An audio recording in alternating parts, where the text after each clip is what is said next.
Wenn Sie mit Monument meinen, diese in den Boden eingelassenen Sachen, finde ich die absolut genial. Ich finde, es ist die beste Art, an die Geschwister Scholl zu erinnern. Sie wissen ja, was das bedeutet. Das symbolisiert die Flugblätter oder sind zum Teil die Flugblätter, die ja an dieser Stelle im Innenhof damals heruntergeflattert sind und hier überall an der Uni ausgelegt wurden. Und ich glaube, auf eine bessere Art kann man nicht erinnern. During the era of National Socialism in Germany, a small group of students attending the Ludwig Maximilian University have shared the same critical thoughts about the ruthless regime in the country and decided to fight against it.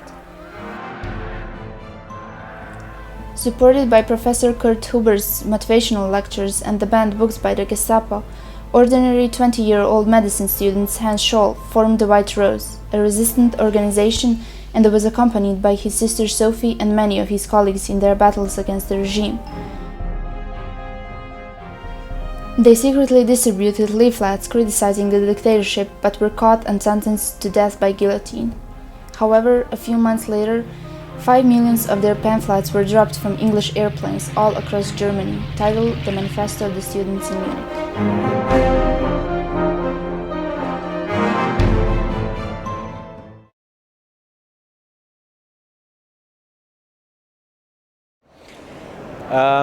Also grundsätzlich halte ich es für eine gute Idee. Ich finde es nicht schlecht, dass das so eine Art Stolperstein ist. Also dass man doch irgendwie, wenn man mal auf den Boden guckt oder irgendwie so vor sich hinschaut, mal es sieht und da aufmerksam wird und da auch dann hingeht und sich irgendwie so einen Anstoß hat, so einen Impetus hat, sich damit zu beschäftigen.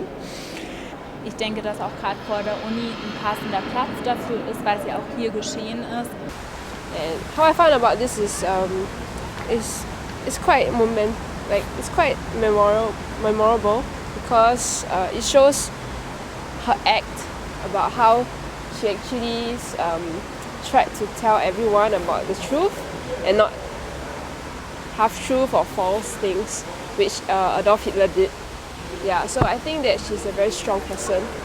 Yeah, I think that she's a very a girl that's different from the rest. Ja. Also ich finde eigentlich, dass es eine gute Sache ist, weil das ist ja schon sehr lange her und ich meine, wir alle, die Jugendlichen, haben ja wenig damit zu tun eigentlich.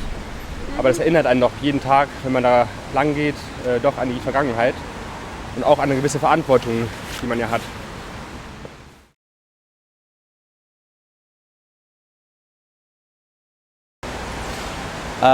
Nee, die Flugblätter haben ja, glaube ich, gegen das Hitlerregime aufgerufen und gegen den Krieg aufgerufen und es sind sozusagen ein Symbol von Zivilcourage und von Mut auch, zu seinen Überzeugungen zu stehen und daran orientieren wir uns heute als LMU und daran sollen die Flugblätter eben erinnern.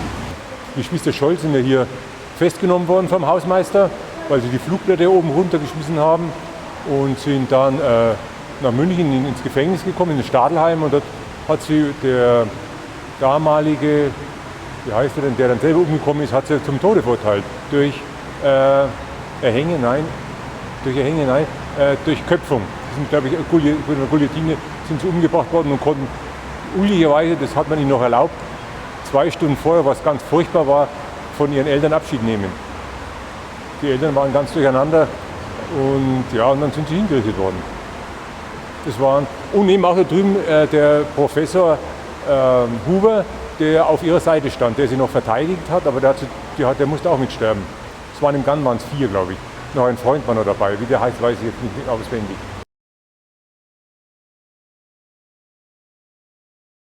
Bisschen problematisch finde ich, dass es halt wirklich am Boden ist und dass man drüber laufen kann. Und das insofern eine Art Symbolcharakter hat, wenn ich quasi wirklich, also mit meinen Schuhen quasi so wirklich drüber laufe, dass es mir so ein bisschen dann, also dass es symbolisieren könnte, dass es mir irgendwie egal ist oder dass es irgendwie, dass ich quasi drauf trete und das irgendwie so einen problematischen, symbolischen Gehalt hat.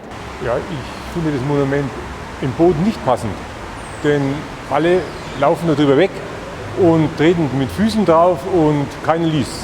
Es ist zu klein geschrieben und es fällt überhaupt nicht auf. Also mir ist es auch nicht aufgefallen am Anfang, erst durch längeres hier vorbeigehen schaut man dann hin. Also ich finde es besser, man würde es hier an der Wand platzieren. Ja, Flugblätter liegen ja meistens auf dem Boden, von daher ist es schon passend.